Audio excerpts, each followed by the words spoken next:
watching the award-winning GHS-TV, a nationally recognized student television station.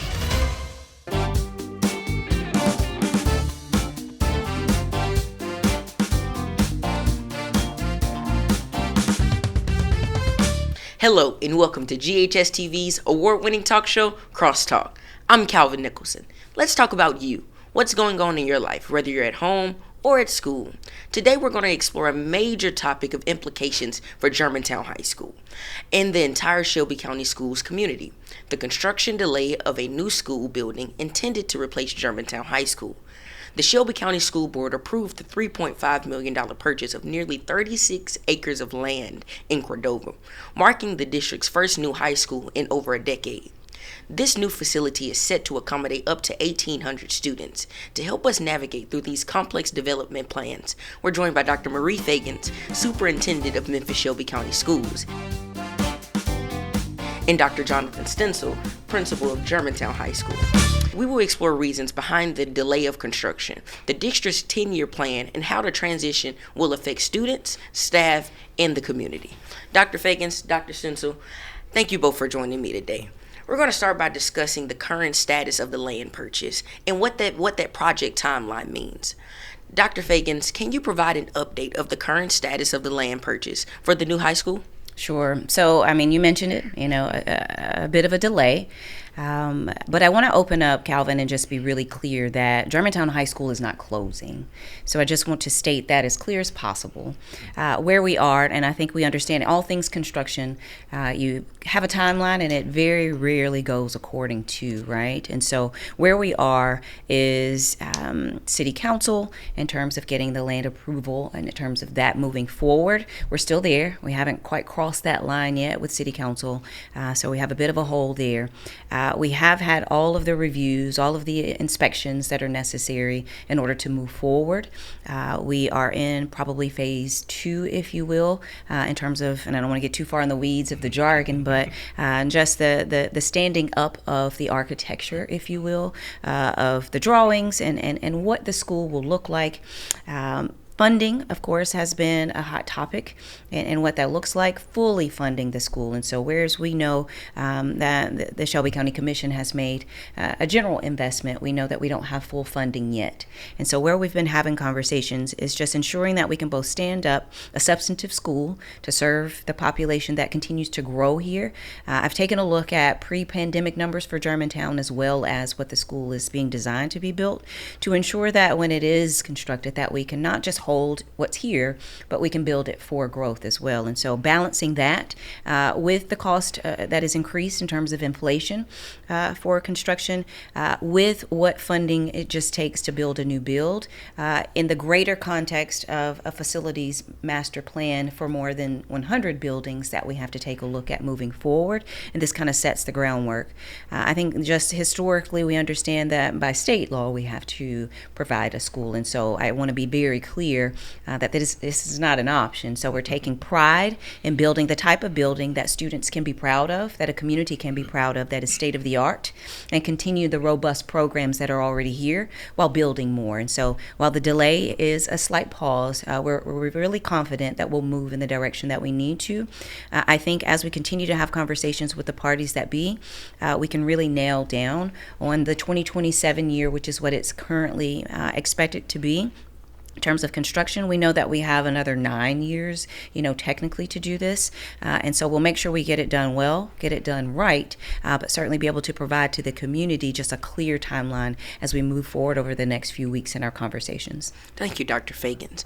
Dr. Stencil, how are you and your team preparing students and staff in the community for the transition to the new high school? Yeah, quite transition. So what's been great is I've been included every step of the way with discussions for the new school. I've been a part of a new school construction twice. I was part of Cordova High School being built and opened, and that was done adding one grade at a time. And then I was here when Southwind High School was built, and I watched that school open up with 2 grades at a time. So this is the first time I've been a part or even really heard of transitioning an entire school lock, stock, and barrel at one time. So the planning phase was very interesting. having the architects come in, planning from our central office come in, and really painstakingly going through every single classroom, closet, storage area, athletic area, band, fine arts, every area we have, and seeing how we could translate that into a new build. And then obviously the new build won't have 8 separate buildings. So the challenge was taking all the programs we have here, kind of in our college-like setting, and putting them into one structure and making that work for us, our kids, our parents, and the community. Dr. Fagans, thank you, Dr. Sensel. Dr. Fagans, what are the main reasons for the delay of construction, and how does that impact the project's timeline? So funding, is number one. I think that when this was originally designed, there was one cost, and then certainly the longer you wait, the more expensive, materials costs, labor increases. The competition, if you will, across Memphis-Shelby County is a good thing in terms of individuals or companies moving in to build, but it creates that type of competition where things just continue to rise in terms of cost. So funding and cost would be one. So the distance or the gap in between what was originally, I think was like 179 or something like that, and where we are now at 212 and probably growing as the delays continue, was a nice funding gap as we think about the larger funding issues and opportunities for the district at large. When I arrived, there was a $550 million deferred maintenance, as it has been referenced, and then we quickly just shared, no, we're well over $1 billion in terms of the types of investments that we will have to place and put into our schools across the district. And so in addition to a new building that is required and that we are excited about lifting for Germantown High School in the community, we have several buildings that will need, if not the same type of investment, a little bit more. And so funding would be 1, 2, and 3. And then certainly just ensuring that it's one thing to build for now, it's another thing to build for growth. And so there are some 1,800 here now. Whenever there is a new building, from my previous experiences, people always move in. And then in spaces where things are already good, they move in and they stay. And so the last thing that you want to do is build a building for 1,800, and then you're very easily at 2,000 on day one. And so just giving, respect to the process is a part of it. You want to be ambitious, but you have to be realistic as well. And so we're just finding that delicate balance with phasing in, which has been my previous experience as well, and given, the community and the school the opportunity to stand it up in the best way possible. And that's normally done in transitions. And so we're just taking, the opportunities to make sure we dot our I's, cross our T's, have the right conversations with our funding body, Shelby County Commission, also City Council, in terms of getting the land approved so that we can move forward with the official purchase that was approved in terms of funding, but also get, the architecture pieces of it to match what they've reviewed, but also what we know to be just a high quality programs that are offered in Germantown. And those are expensive when we think about not just paint, but each door, it's vinyl versus this, right? Just looking at all the intricacies that go into a new building. We're excited about unveiling that to the community so that you too can see just where we are and the steps that are necessary to get us forward. Thank you, Dr. Fagans. Dr. Stensel, what is the biggest challenge for seeing the transition to the new location in Cordova? Well, there's several, obviously. One of the ones I've shared with Dr. Fagans is maintaining our enrollment, which you heard her speak about. That obviously has a lot to do with our funding. So just getting the message out that we are not closing. I mean, every year we have people that say, I would have come to Germantown, but I was told that y'all are closing in June. It's not the case. I mean, we're going to remain open and serve students. That's right. And like I said, moving them all at one time, I think, is a big deal. So although your location may be interrupted, your education will not be interrupted. You will be able to stay together with your classmates, the same teachers, the same programs, and that is very important, especially in serving the city of Memphis with high mobility rates of our students. We want them to come to one school for 4 years and be successful and develop relationships with our staff and other students, and ultimately get back into the community, which we really serve. 60% of our kids come from Cordova. And so returning to that community, I think, will be major gains for us as a school. And although the capacity is set at 1,800, I've shared with Dr. Fagans and her team, that school really could be as big as you want it to be, because it's going to be a jewel. It's going to be a destination school, and I still look forward to working on that project. Because I know you mentioned, I've been here for 3 years now, and I know you've mentioned in every class meeting that we're not closing, because it comes around every year that we're closing in July. So I know that is something big of the communication that we have to get out there. Dr. Fagans, could you explain the process and the timeline in transitioning for Germantown High School? Because I know there's a lot of things going on about, like we said, the closing and that timeline. I know you were talking about funding and things of that nature, but how was the process on the district level of that transition? Yeah, so right now, the school, as it was designed in terms of the initial conversations, was designed to be open fall of 2027. And so if that were going to be the date, then you just walk it back. You know, what does that need to look like in 6 months before August? What does it need to look like a year before? What types of conversations do we need to have with our families to ensure that we remain connected?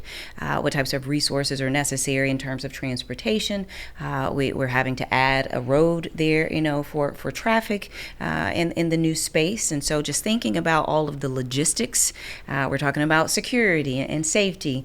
We're talking about crossing guards and what that looks like. And so when you think about a transition, it is about ensuring that our students maintain and our families maintain their space here and know that we're not going anywhere. But it's about all the nuances and getting into the weeds of things, right? And just thinking about how do we transition our books over?